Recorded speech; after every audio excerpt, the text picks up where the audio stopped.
வணக்கம் மக்களே. இந்த வீடியோவில் நம்ம என்ன செய்தி பார்க்க போறோம்னா, விபச்சாரத்தில் அந்த பிரபலம் கோவை ஸ்டார் ஹோட்டலில் கோயம்புத்தூரில் சிக்கந்தர் பாஷா சிக்கியது எப்படி, வெளியான பரபரப்பு தகவல். வாங்க என்ன தகவல் என்ன செய்தின்னு இந்த வீடியோவில் விரிவாக பார்க்கலாம். அதுக்கு முன்னாடி முதன்முறையாக நம்ம சேனலை பார்க்குறீங்கன்னா சப்ஸ்கிரைப் பண்ணாதவங்கெல்லாம் சப்ஸ்கிரைப் பண்ணிக்கோங்க. பெல் பட்டன்ஸ் மூலமிக்கி நம்ம சேனலோட நோட்டிஃபிகேஷனை எனபிள் பண்ணிக்கோங்க. நாங்கள் போடுற வீடியோ உங்களுக்கு உடனுக்குடனே வந்து சேரும். வாங்க என்ன தகவல்னு பார்க்கலாம். கோவையில் விபச்சார தொழிலை நடத்தி கொண்டிருந்து கோடிக்கணக்கில் பணத்தை சம்பாதித்த நபர் தற்போது கைதாகியுள்ளார். இவர் எப்படி பிடிபட்டார், இந்த நபரின் பின்னணி என்ன என்பது குறித்து தகவல் தற்போது வெளியாகியிருக்கிறது. கோவையில் உள்ள ஸ்டார் ஹோட்டலில் வெளிநாட்டு பெண்களை வைத்து விபச்சாரம் நடத்துவதாக போலீஸுக்கு நிறைய புகார்கள் வந்து வண்ணமே இருந்தது. எனவே கோவை தனிப்படை போலீசார் இது தொடர்பான நடவடிக்கைகளை இறங்கினார். அப்போதுதான் 41 வயதுடைய சிக்கந்தர் பாஷா என்பவரின் பெயர் அடிபட்டது. இதையடுத்து போலீசார் பதுங்கியிருந்தார். சிக்கந்தர் பாஷா ஏஜென்ட் ஸ்டீபன் ராஜ் என்பவரையும் கைது செய்தாங்க. ஆல் இந்தியா ஏஜென்ட் குரூப் என்ற வாட்ஸ்அப் குறிப்பை வைத்து இவர்கள் விபச்சாரத்தில் ஈடுபட்டு வந்தாங்க. ரஷ்யா, தாய்லாந்து போன்ற நாடுகளிலிருந்து ஏஜென்ட்டுகள் மூலம் பெண்களை அழைத்து வந்து கோவையில் பாலியல் தொழிலில் ஈடுபட்டு வந்திருப்பது தெரிய வந்தது. கோவையில் உள்ள ஸ்டார் ஹோட்டலில் விபச்சாரத்தில் ஈடுபட்ட 15 பெண்கள் மீட்கப்பட்டு காப்பகத்தில் ஒப்படைக்கப்பட்டாங்க.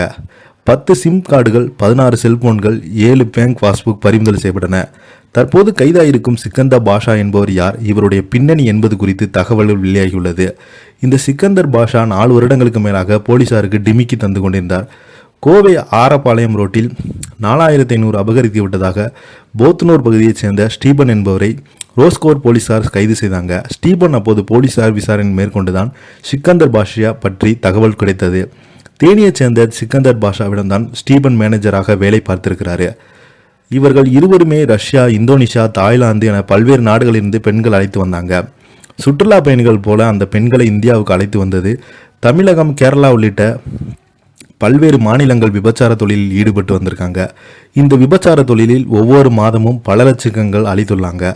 அது மட்டும் இல்லாமல் கைகளில் ஏகப்பட்ட பணம் புரண்டதால் தமிழகத்தில் ஏராளமான ரவுடிகள் நிதி அளித்து வந்தாங்க. இவ்வளவு விவரங்களையும் சேகரித்த போதுதான் கொல்கத்தாவில் சிக்கந்தர் பாஷா பதுங்கி இருக்கிறாரு. ஆனால் கொல்கத்தா போலீசாருக்கு விரைந்து செல்வதற்கு திடீரென துபாய் தப்பி ஓடிவிட்டார்.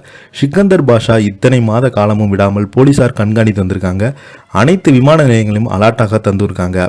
இந்த நிலை தான் 2 நாட்கள் முன்பு சிக்கந்தர் பாஷா துபாயிலிருந்து சென்னைக்கு வந்து அறிந்த போலீசார் மதுரையிலே மடக்கி பிடித்து கைது செய்திருக்காங்க.